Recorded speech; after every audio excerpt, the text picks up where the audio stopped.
Honorable Prime Minister of India, Shri Narendra Modi ji, to kindly press the button and inaugurate of yellow metro line from RV Road Metro Station to Bommasandra and laying the foundation stone of Bengaluru Metro Phase 3. Bengaluru metro ಹಳದಿ ಮಾರ್ಗ R V ರಸ್ತೆಯಿಂದ ಬೊಮ್ಮಸಂದ್ರದವರೆಗೆ ಉದ್ಘಾಟನೆಯಾಗಿದೆ. 19.15 kilometre ಮಾರ್ಗ ಇದು. Thank you very much, Honorable Prime Minister. बहुत धन्यवाद sir. ಎಲ್ಲರ ಪರವಾಗಿ ಸನ್ಮಾನ್ಯ ಪ್ರಧಾನಮಂತ್ರಿಗಳಾದ ಶ್ರೀ ನರೇಂದ್ರ ಮೋದಿ ಅವರಿಗೆ ಅನಂತ ವಂದನೆಗಳು. We request all of you to kindly sit back for the next few minutes. Let's watch the video and the development work taking place. So all of you sit back for the next few minutes. Let's have the video, please. Over the past 11 years, under the visionary leadership of the Honorable Prime Minister, India's rail network has emerged. Under the visionary leadership of the Honorable Prime Minister, India's rail network has emerged as the backbone of mobility. कोई बाहर से वंदे भारत के जरिए आ रहा हो तो उसके बाद सीधे मेट्रो पर चढ़कर शहर में अपने घर जा सकता है या काम के लिए शहर के दूसरे हिस्से में जा सकता है. Extensive work has been done in boosting metro connectivity, thus strengthening urban transport and enhancing ease of living. Guided by the foresight of our Prime Minister, India's metro network has become the third largest in the world, surpassing Japan and other developed countries. Prior to 2014, metro lines in India covered just 248 kilometers across 5 cities. Between 2014 and 2025, the network witnessed rapid expansion, adding 807 kilometers across 24 cities. With over 1,055 kilometers of commissioned network and another 951 kilometers under construction, India's urban mobility has witnessed tremendous growth. At the forefront of this transformation is Bangalore's Namma Metro, a collaborative initiative by the Government of India and the Government of Karnataka, reshaping the way this vibrant city moves. Now, Namma Metro is ready to take its next giant leap with the launch of the Yellow Line. This 19.15 kilometer elevated corridor from RV Road to Bommasandra connects 16 key stations, transforming access across South Bengaluru.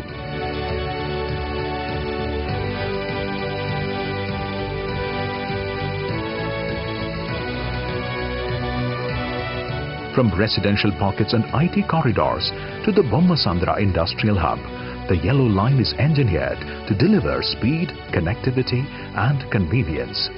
This will enable faster travel, reduce traffic congestion on Hosur Road and Outer Ring Road and improve access to jobs, homes and businesses. It seamlessly integrates with the Green Line at RV Road, the Pink Line at Jayadeva Hospital and the Blue Line connecting to the airport at Silkpur. After the Yellow Line becomes operational, Namma Metro will have a daily ridership of 12.5 lakh commuters with an operational network of 96.10 kilometers, making it India's second largest single metro network. In continuation of Namma Metro's vision to bring every corner of Bengaluru under the metro network, BMRCL is all set to launch Phase 3, a 44.65 kilometer expansion with 31 new stations connecting the southern and western parts of the city. Corridor 1 will span 32.15 kilometer from JP Nagar 4th phase to Kempapura via Outer Ring Road, linking high-density residential and commercial zones. Corridor 2 will span 12.50 kilometer from Hosahalli to Kadavagere via Magadi Road, connecting key pockets in West Bengaluru. Phase 3 creates a complete metro ring, seamlessly tying into the upcoming ORR East Metro and enabling faster direct access to the airport and major transit corridors. By shifting thousands from private vehicles to mass transit, this transformative infrastructure project doesn't just reduce traffic, it reduces commuting time, cuts down emission, improves air quality and propels Bengaluru toward a more sustainable future. It's a vital step in meeting the growing mobility demands of India's IT capital. Marking another leap in India's rail revolution, the Prime Minister has flagged off 3 Vande Bharat Express trains. KSR Bengaluru to Belagavi Vande Bharat Express, connecting Karnataka's knowledge, commerce and culture. Nagpur to Pune Vande Bharat Express, uniting Central India's talent and technology corridors. Shri Mata Vaishno Devi Katra to Amritsar Vande Bharat Express, connecting devotees to faith, heritage and spiritual solace. These advanced trains will enhance connectivity for students, professionals and tourists across Karnataka, Maharashtra, Punjab and Jammu and Kashmir, while also accelerating travel and fostering regional economic growth through increased tourism. Driven by the Honorable Prime Minister's dynamic leadership, India is witnessing rapid, future-ready development, from metro networks that transform city life to Vande Bharat trains that deliver speed, comfort and national pride. Indeed, safe, eco-friendly and of course the lifeline of millions of people of Namma Bengaluru. Let's once again, the sound of applause was not enough. Let should reach New Delhi. The huge round of applause. Thank you all. ಭಾರತದಲ್ಲೇ ಎರಡನೇ ಅತಿ ದೊಡ್ಡ ಮಾರ್ಗವನ್ನ ಹೊಂದಿರುವಂತಹ ಹೆಮ್ಮೆ ನಮ್ಮ metro ಬೆಂಗಳೂರಿನದ್ದು. ಬಂಧುಗಳೇ, ಅಪಾರ ಜನಮನ್ನಣೆ ಗಳಿಸಿರುವಂತಹ ಅಪ್ರತಿಮ ನಾಯಕರಾದ ಸನ್ಮಾನ್ಯ ಪ್ರಧಾನಮಂತ್ರಿಗಳು, ನಮ್ಮೆಲ್ಲರ ನೆಚ್ಚಿನ ಶ್ರೀ ನರೇಂದ್ರ ಮೋದಿಯವರ ಮಾತುಗಳನ್ನು ಆಲಿಸುವಂತಹ ಸುಸಮಯ. Ladies and gentlemen, with a huge round of applause, please put your hands together and welcome the visionary leader, Honorable Prime Minister Shri Narendra Modi ji.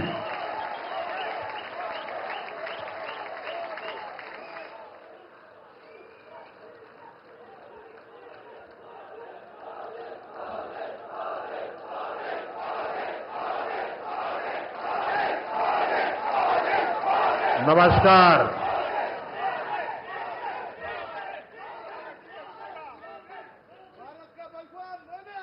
Bengaluru ನಗರದ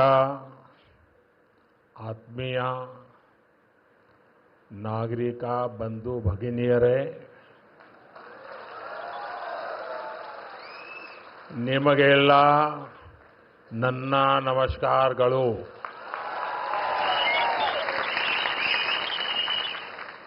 कर्नाटक के गवर्नर श्री थावरचंद गहलोत जी, मुख्यमंत्री सिद्धरामैया जी, केंद्र में मेरे सहयोगी मनोहर लाल खट्टर जी, एचडी कुमारस्वामी जी, अश्विनी वैष्णव जी, वी सोमन्ना जी,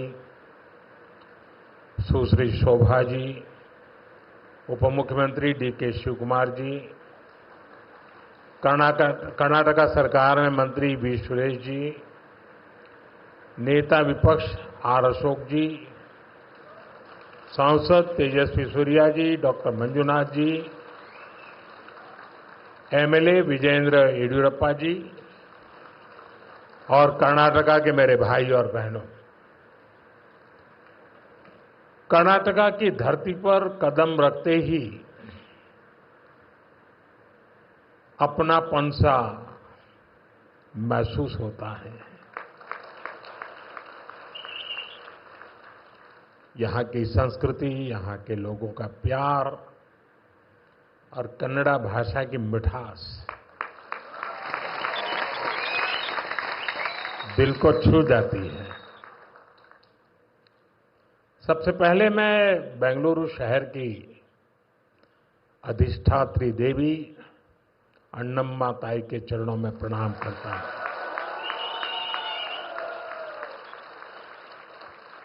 सदियों पहले नाड़ प्रभु केम्पेगौड़ा जी ने बेंगलुरु शहर की नींव रखी थी। उन्होंने एक ऐसे शहर की संकल्पना की थी जो अपनी परंपराओं से भी जुड़ा हो और साथ ही प्रगति की नई ऊंचाइयों को भी छुए। बेंगलुरु ने अपनी उस स्पिरिट को हमेशा जिया, हमेशा उसे सहज कर रखा और आज बेंगलुरु उस सपने को साकार कर रहा है।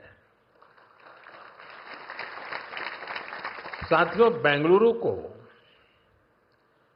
हम एक ऐसे शहर के रूप में उभरता देख रहे हैं जो न्यू इंडिया के राइज का सिंबल बन चुका है।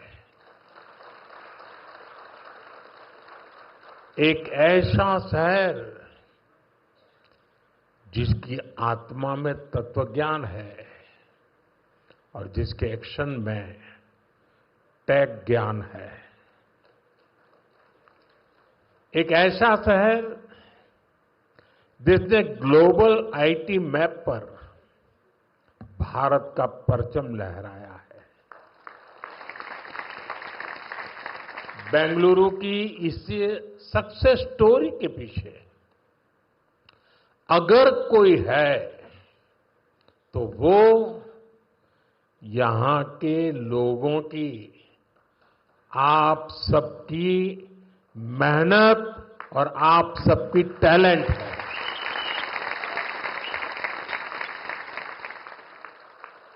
फ्रेंड्स, 21वीं सदी में अर्बन प्लानिंग और अर्बन इंफ्रास्ट्रक्चर हमारे शहरों की बहुत बड़ी आवश्यकता है। बेंगलुरु जैसे शहरों को हमें भविष्य के लिए भी तैयार करना है। बीते समय में बेंगलुरु के लिए भारत सरकार की तरफ से हजारों करोड़ रुपए की योजनाएं शुरू की गई हैं। आज इस अभियान को नई गति मिल रही है। आज बेंगलुरु मेट्रो येलो लाइन का शुभारंभ हुआ है। मेट्रो फेज 3 की आधारशिला भी रखी गई है। साथ ही देश के अलग अलग हिस्सों के लिए 3 नई वंदे भारत ट्रेनों को हरी झंडी भी दिखाई गई है। बेंगलुरु से बेलगावी के बीच वंदे भारत की सेवा शुरू हुई है। इससे बेलगावी के व्यापार और टूरिज्म को बढ़ावा मिलेगा। इसके अलावा नागपुर से पुणे और श्री माता वैष्णो देवी कटरा से अमृतसर के बीच भी वंदे भारत एक्सप्रेस शुरू हुई है। इससे लाखों श्रद्धालुओं को लाभ होगा, पर्यटन को बढ़ावा मिलेगा। मैं इन सभी प्रोजेक्ट्स के लिए वंदे भारत ट्रेनों के लिए बेंगलुरु, कर्नाटका और देश के लोगों को बहुत बहुत बधाई देता हूं। साथियों, आज ऑपरेशन सिंदूर के बाद मैं पहली बार बेंगलुरु आया हूं।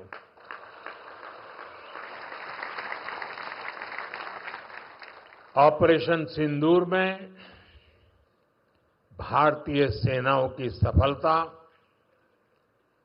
सीमा पार कई किलोमीटर भीतर आतंकवादी ठिकानों को नेस्त नाबूद करने की ताकत और आतंकवादियों के बचाव में उतरे पाकिस्तान को कुछ ही घंटों में घुटनों पर लाने की हमारी क्षमता पूरी दुनिया ने नए भारत के इस स्वरूप के दर्शन किए हैं।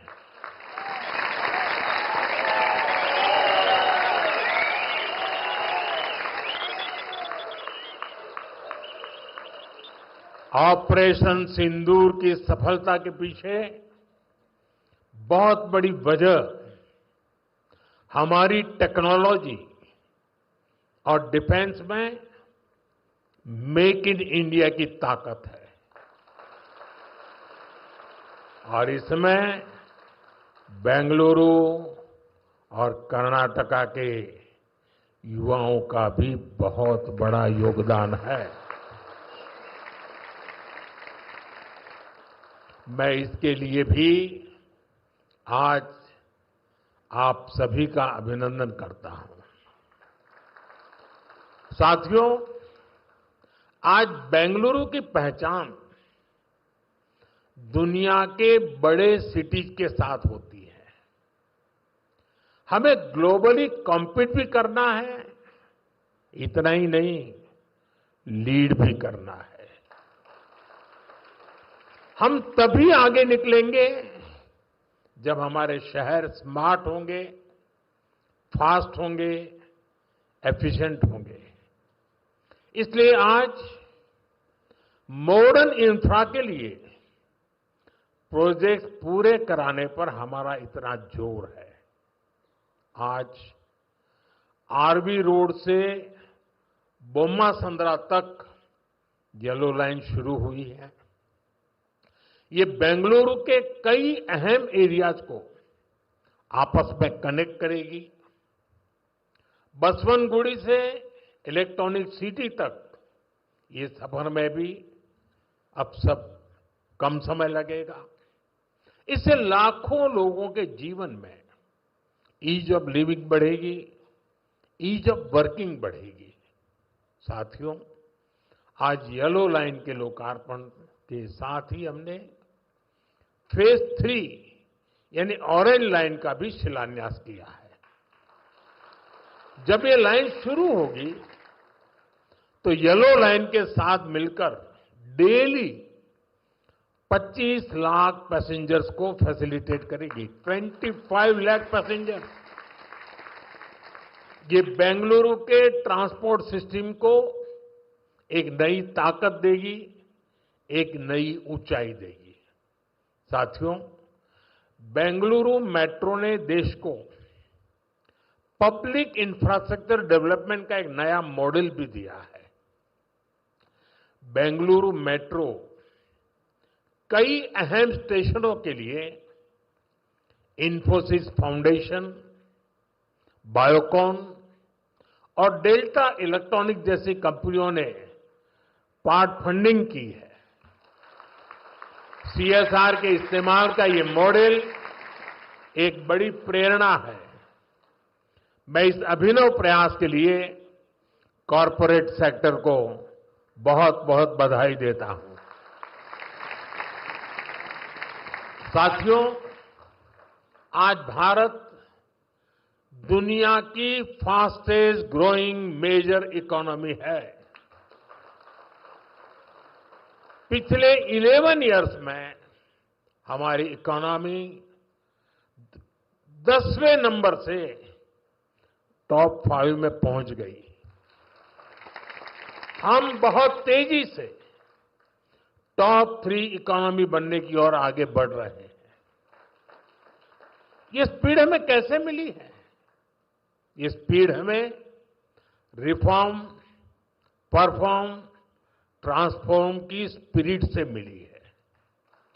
ये स्पीड हमें साफ नीयत और ईमानदार प्रयासों से मिली है। आप याद करिए, 2014 में मेट्रो सिर्फ 5 शहरों तक सीमित थी, 5 सिटीज। अब 24 सिटीज में 1000 किलोमीटर से ज्यादा मेट्रो नेटवर्क है। भारत अब दुनिया का तीसरा सबसे बड़ा मेट्रो नेटवर्क वाला देश बन गया है। 2014 से पहले लगभग 20,000 किलोमीटर रेल रूट का इलेक्ट्रिफिकेशन हुआ था, यानी देश आजाद होने से 2014 तक हमने पिछले 11 इयर्स में ही 40,000 किलोमीटर से अधिक रेल रूट पर इलेक्ट्रिफिकेशन किया है।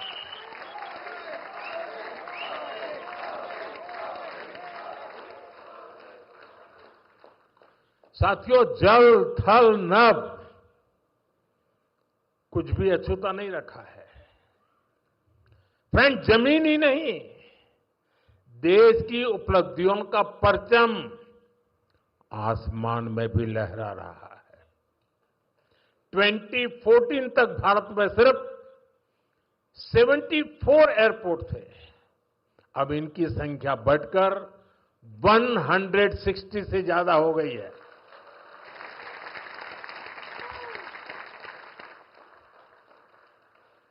नभ की सिद्धि, थल की सिद्धि और जल की भी वाटरवेज का आंकड़ा भी उतना ही शानदार है। 2014 में सिर्फ 3 नेशनल वाटरवेज ऑपरेशनल थे। अब यह संख्या बढ़कर 30 हो चुकी है। साथियों, हेल्थ और एजुकेशन सेक्टर में भी देश ने एक बड़ी जंप लगाई है। 2014 तक हमारे देश में सिर्फ 7 एम्स और 387 मेडिकल कॉलेज थे। अब 22 एम्स और 704 मेडिकल कॉलेज लोगों की सेवा में जुटे हैं। बीते 11 साल में देश में मेडिकल की 1 लाख से ज्यादा नई सीटें जुड़ी है। आप कल्पना कर सकते हैं इससे हमारे मिडिल क्लास के बच्चों को कितना फायदा है। इन 11 वर्षों में आईआईटी की संख्या भी 16 से बढ़कर 23, ट्रिपल आईटीज की संख्या 9 से बढ़कर 25 और आईएम्स की संख्या 13 से बढ़कर 21 हो चुकी है। यानी आज स्टूडेंट्स के लिए हायर एजुकेशन में ज्यादा से ज्यादा मौके बन रहे हैं। साथियों, आज देश जिस गति से आगे बढ़ रहा है, उसी गति से गरीब और वंचित का जीवन भी बदल रहा है।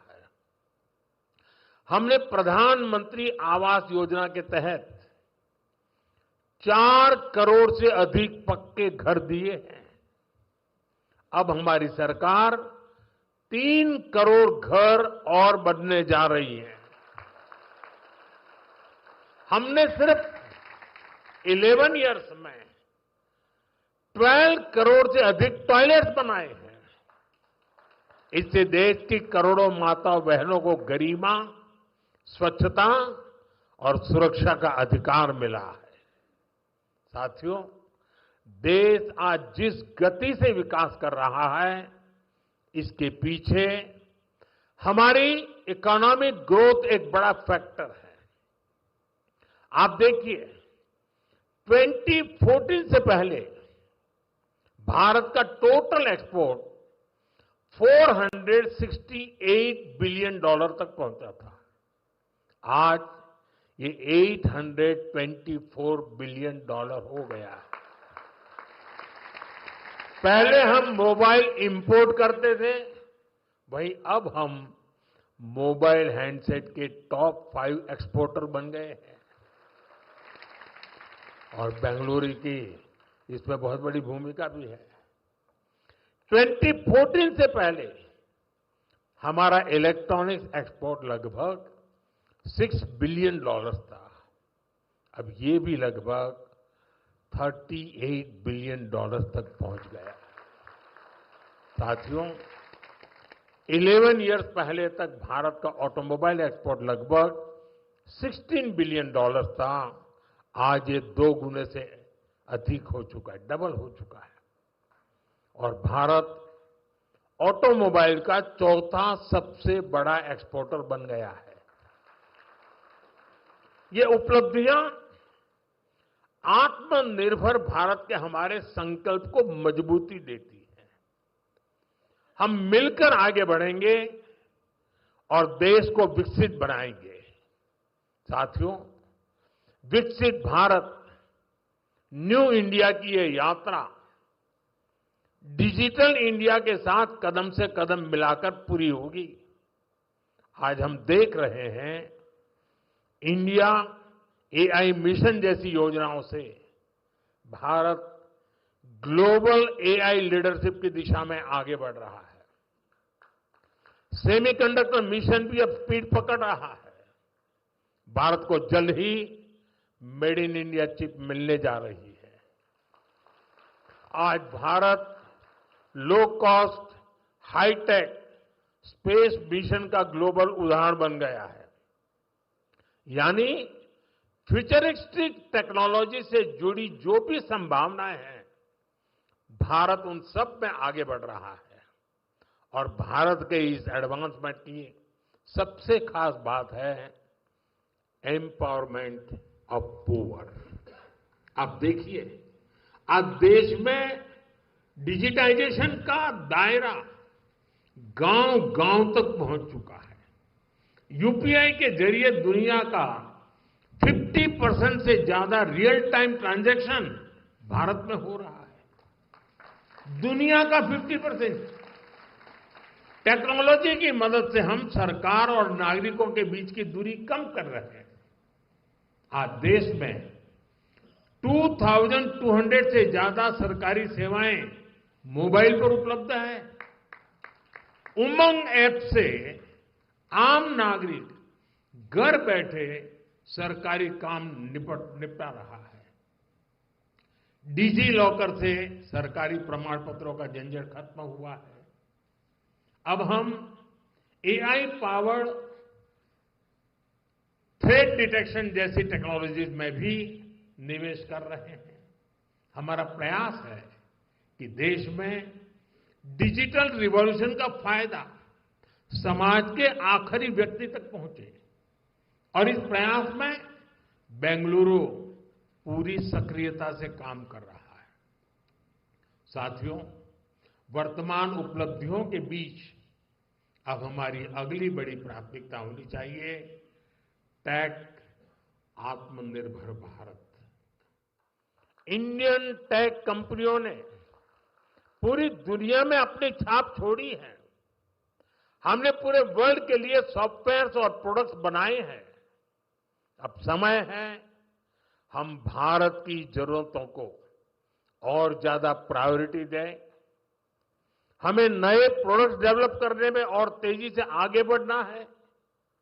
आज हर डोमेन में सॉफ्टवेयर और ऐप्स का इस्तेमाल हो रहा है। इसमें भारत नई ऊंचाई पर पहुंचे, ये बहुत जरूरी है। जो इमर्जिंग फील्ड्स है, हमें उनमें भी लीड लेने के लिए काम करना होगा। हमें मेक इन इंडिया में मैन्युफैक्चरिंग सेक्टर में भी बेंगलुरु और कर्नाटका की प्रेजेंस को और मजबूत करना है।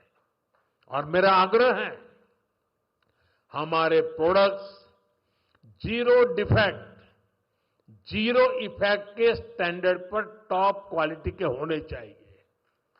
यानी बिना डिफेक्ट वाले प्रोडक्ट हो और उन्हें बनाने का नेगेटिव इफेक्ट पर्यावरण पर भी न पड़े।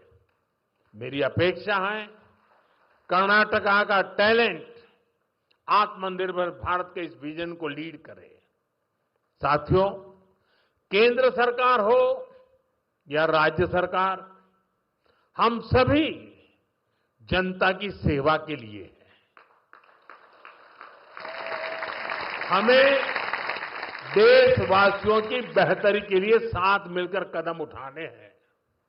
इस दिशा में एक जो सबसे जरूरी जिम्मेदारी है वो है नए reforms.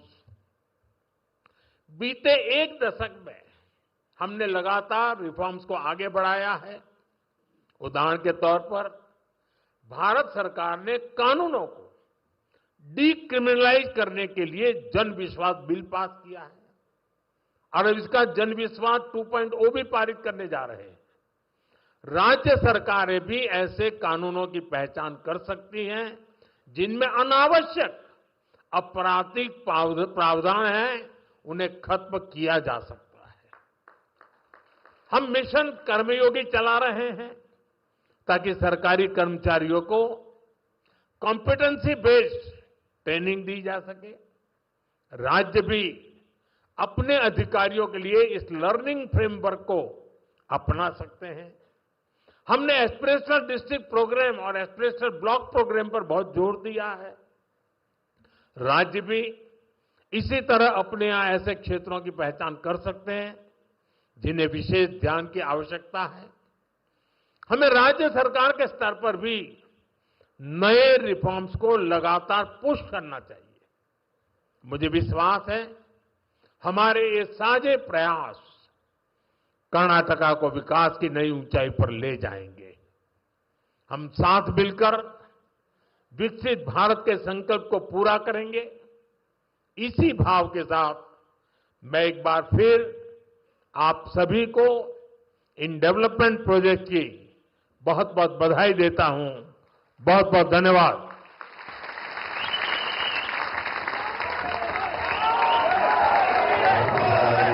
Narendra Modi ji has called upon the entire citizens of Karnataka to be a part of India's growth story. Let's give a huge round of applause and thank the Honorable Prime Minister for his highly visionary address.